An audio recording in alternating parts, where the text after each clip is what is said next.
میرے بھائی اور دوستو، مسلمان کا اس دنیا میں ایک خاص مقام ہے۔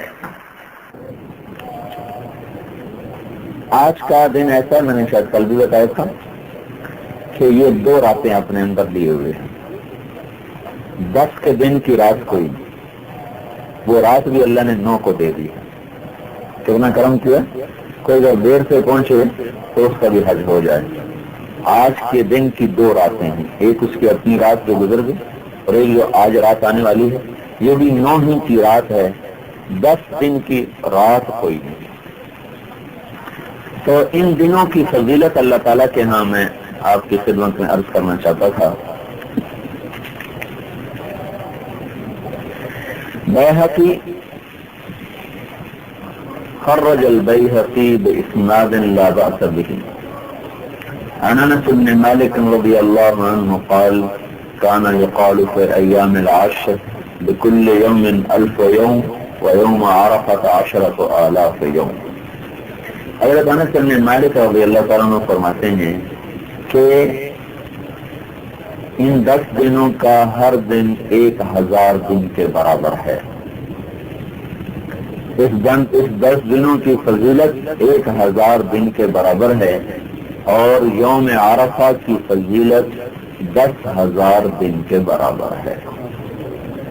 یوم عرفہ کی فضیلت 10,000 دن کے برابر ہے۔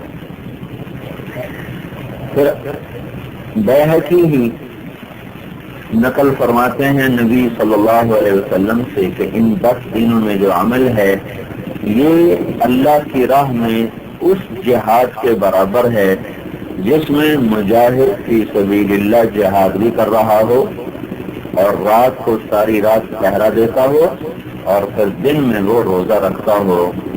دن کو روزہ رکھے، رات کو پہرا دے، ساتھ جہاد کرے۔ جتنا اس کو ملے گا اتنا ان 10 دنوں میں حج کے اعمال کرنے والے کو اللہ تعالیٰ عطا فرمائے گا۔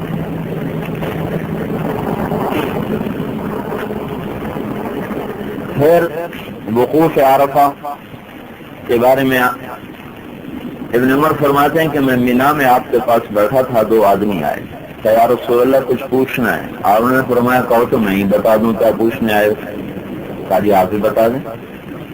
آپ نے فرمایا تم پوچھنا چاہتے ہو کہ بیت اللہ کی طرف سفر کرنے پہ کیا ملے گا، طواف کی رکعت پہ کیا ملے گا، صفا مروہ کی سعی پہ کیا ملے گا، وقوف عرفہ پہ کیا ملے گا، رمی جمار پہ کیا ملے گا، طواف افاضہ پہ کیا ملے گا۔